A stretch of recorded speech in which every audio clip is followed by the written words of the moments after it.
If you own an Axial SCX30 or you're thinking about buying one, there are a few things almost everyone gets wrong, and today I'm answering the most common SCX30 questions so you don't. Hey there, I'm Shannon, your RC princess. Welcome to my channel where we dive into all things radio controlled, crawlers, bashers, builds, and more. Whether you're new to the hobby or a seasoned pro, I'm so glad you're here. Let's have some fun and make RC magic together. What's up guys, I'm Shannon, aka the RC Princess. Today we are yet again talking about the Axial SCX30s, and I'm here today to answer all of your questions. So I dug and dug and dug on the internet to find out what people were truly asking about the Axial SCX30s. And I compiled a list of questions that is in my realm of knowledge to answer for you guys, and that's what I'm going to do today. So without further ado, let's go ahead and jump right into the first question. So the first question that I saw a lot of is, are they worth the price tag they come with?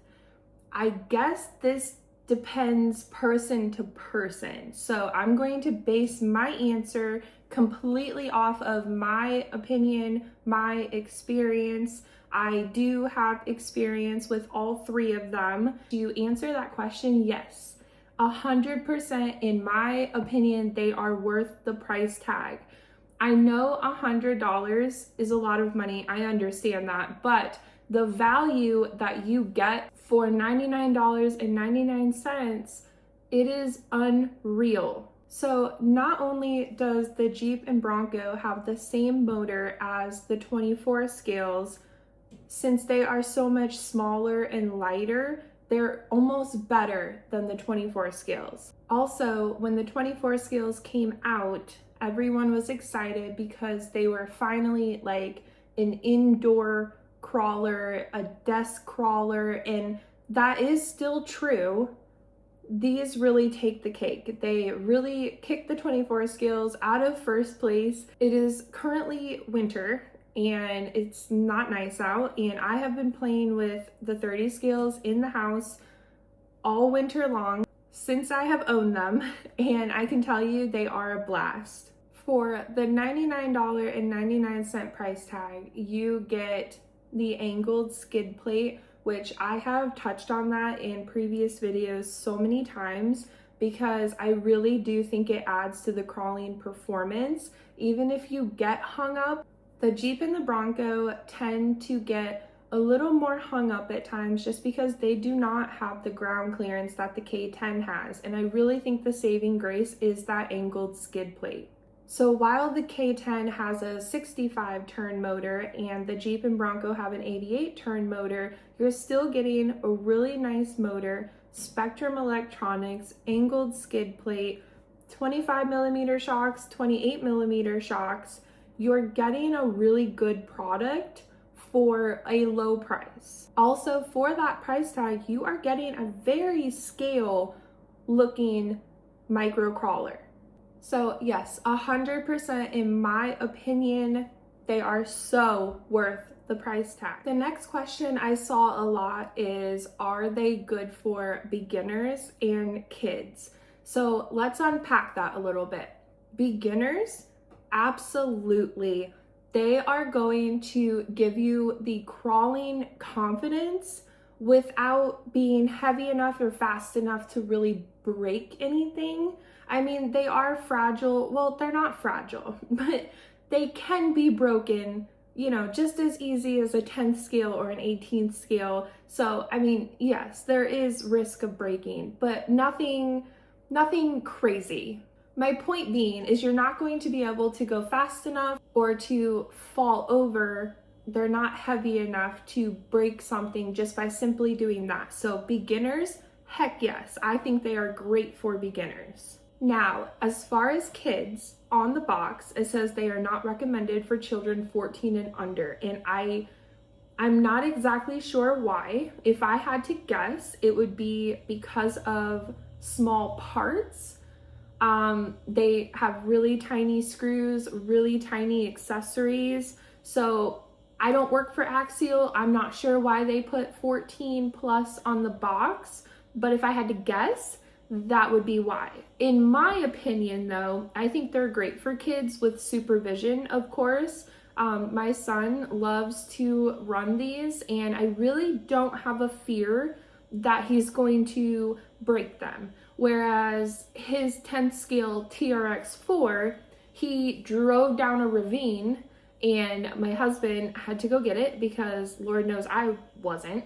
And luckily nothing was damaged, including my husband, but we stick to indoor crawling for the micro ones for him. I don't let him take them out, you know, in nature to crawl. So in my opinion, yes, they are great for kids with supervision. It all comes down to, as well, you know your kid. You know if they're still putting things in their mouth, if they are rough on things, if they appreciate, you know, beautiful things, which these are beautiful things, let's be honest. So take that with a grain of salt. But I just wanted to let you know Axial does recommend 14 plus on the box. But as far as beginners, yes, absolute yes, they are perfect. They will really develop your skills so you can move up to a bigger scale. Yes, in my opinion, great for beginners, great for most kids. And then the next question that I saw a lot of goes hand in hand with the one I just talked about, and it's how durable is it? Now, we touched on it a little bit. They are a little more fragile. They're tiny, and so the plastic is not as strong and as big. But as far as durability goes, I really think they're okay. I don't think they're any more fragile than, you know, the 10th scales or the 18th scales or the 24 scales. They are pretty durable. And I think that comes with they're just not fast enough and not heavy enough to really do any damage. So durability, I think, is great. The next question is how top heavy are they? So this is a question that we kind of, again, have to unpack. I had fears with the K10, knowing that it sits a little higher. It's got bigger shocks on it. So the K10 has 28 millimeter shocks and the Jeep and Bronco have 25 millimeter shocks. So I was a little nervous with that. However, I put it to the test and this completed an obstacle. It got a little sketchy for a second, but it completed an obstacle just fine, got right up and over it. It tipped a little bit, but then it righted itself. And then I tried it on the Jeep with the roof rack and accessories on, and it ended in a rollover. So I can't speak for the Bronco because it was not here at the time of filming that. So I would say the Jeep is a little top heavy with the roof rack and accessories on. And if you own one and you want to take all that off, I have a whole video explaining the roof rack delete and how to do it. And I show, you know, what it looks like before and after. So top heavy wise, yes, the Jeep is a little top heavy. I was very pleasantly surprised with the K10 on what it could handle.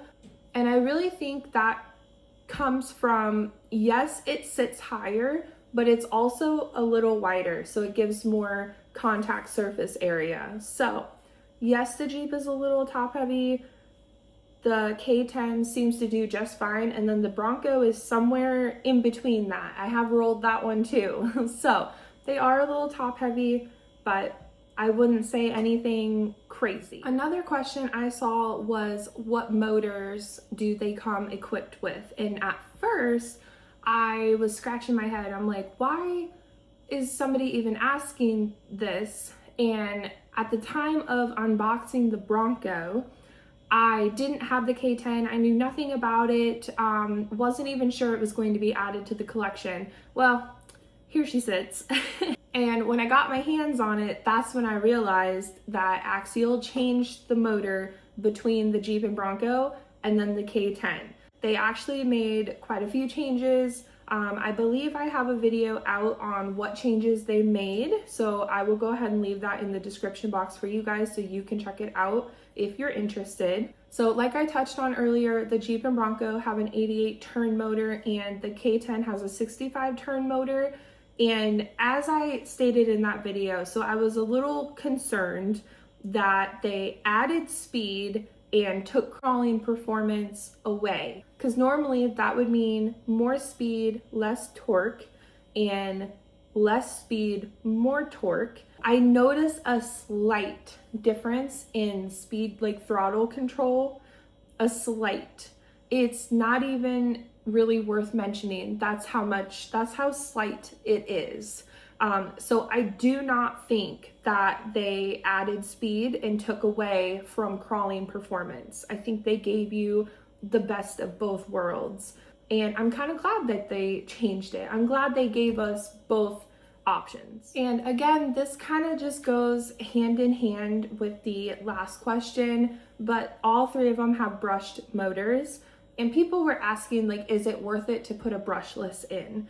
And I guess I can't answer this from a standpoint of, well, I've done it and yes or no, it's not, or it is. I can honestly tell you when I'm running these, I don't even hear it. Now, that could be because I'm totally obsessed with these and they are so much fun that it's, you know, white noise to me. I don't even hear it.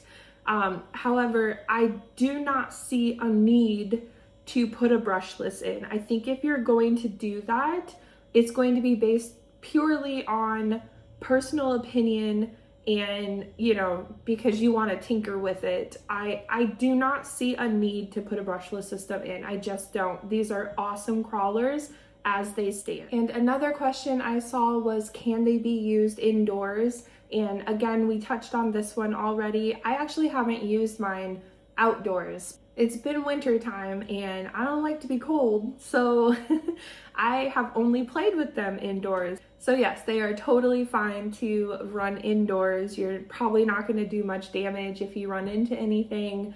And the only thing I would be careful of is if you are running it like on a table or a desk, if it does fall, that goes back to the durability thing.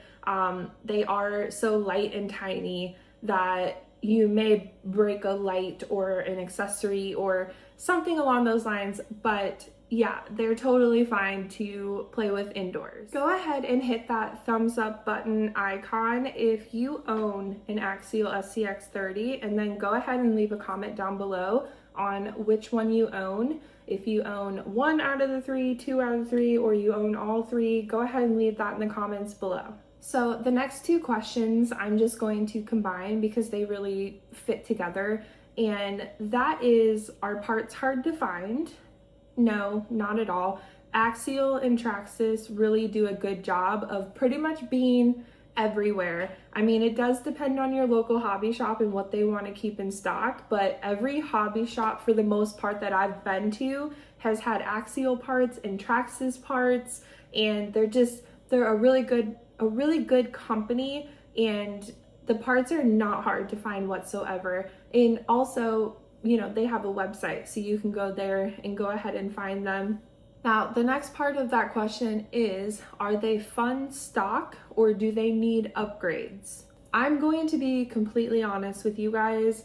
I don't even know what upgrades are out there for the SCX30s. I really don't. I haven't looked because I haven't cared. I haven't found a need to upgrade. I haven't been like, oh, this needs upgraded. Oh, we gotta switch out these. I haven't found that. So again, this is personal preference, but in my opinion, they are totally fun right out of the box. Open it up, charge a battery, drive it for a while. You can see what you think. I'm not saying I'm never going to upgrade anything on them, because we all know me. I like upgrading stuff and, you know, tinkering with things, but as they sit, they are totally fun, stock, out of the box. I love these things. I cannot say it enough how much I love these things. Next question is, are they better than the 24 scales? I'm not really sure that I can answer this one too much just because they're so different in a way. I will be honest with you and say that I prefer the 30 scales over the 24 scales for the time being. I'm not sure if that's just because they're new or what. I do not remember getting this excited about the 24 scales, except for the pink 24 scale base camp. Like, if a company is gonna throw out a pink product, I'm all for it. I will get so excited, yes. But as far as are they better, I just don't think that there's an answer for that, because one's 30 scale, one's 24 scale. They have their own crawling styles, they have their own designs. So I really can't answer that one. That's a good question though, but yeah, somebody else is gonna have to answer it. I absolutely cannot. Leave a comment down below what you guys think. Can you answer the question? So I have a few more questions that I actually just came up with on my own, because I thought people would enjoy hearing my own thoughts and opinions. So one of the questions I came up with was, what surprised me the most about the SCX30s? Honestly, the crawling capabilities, like the performance that these put out was honestly what shocked me the most. They are right. These are not a toy. These are just as capable as anything else out there, you know, in regard to scale. They have very, very nice throttle control. You can really feel it when you're pulling the throttle. I will say the Jeep and Bronco, I think, have a slightly better throttle control than the K10, but I think again that just comes from the different motors in them, but I'm not complaining about it on this one, the K10, at all. The obstacles and the things that the 30 scale was going over, it was mind-blowing. And I honestly, that's what surprised me the most, was how small they were and how capable they were. Very, very capable microcrawlers in my opinion. And the other question I have is, would I purchase them again? And the answer to that is 100% yes. I seriously have no regrets. I am so glad that I added these to my collection, and as soon as I can find a Bronco to get my hands on, I will. So I wanted to throw that question in there for the video in case there was somebody who was sitting on the fence thinking that maybe it wasn't worth their time or effort, and 100% I would buy them again. So what are your guys' thoughts on the 30 scales? I've given you pretty much all of my thoughts, and I want to hear from you all. Let me know down in the comments below, just what are your overall thoughts and opinions? Do you love them? Do you hate them? Are you going to upgrade? And that's going to do it for today's video. I hope I answered everyone's questions, but like I said, if not, go ahead and leave them down in the comments section, and I will try my best to get answers for you. And if you're not already, if you are into crawling, bashing, drones, 3D printing, I do it all. So if you wouldn't mind hitting that subscribe button and sticking around, because we have an awesome community over here. And yeah, you can join the RC Princess family. So that is all for today, and I will talk to you guys in my next video. Bye!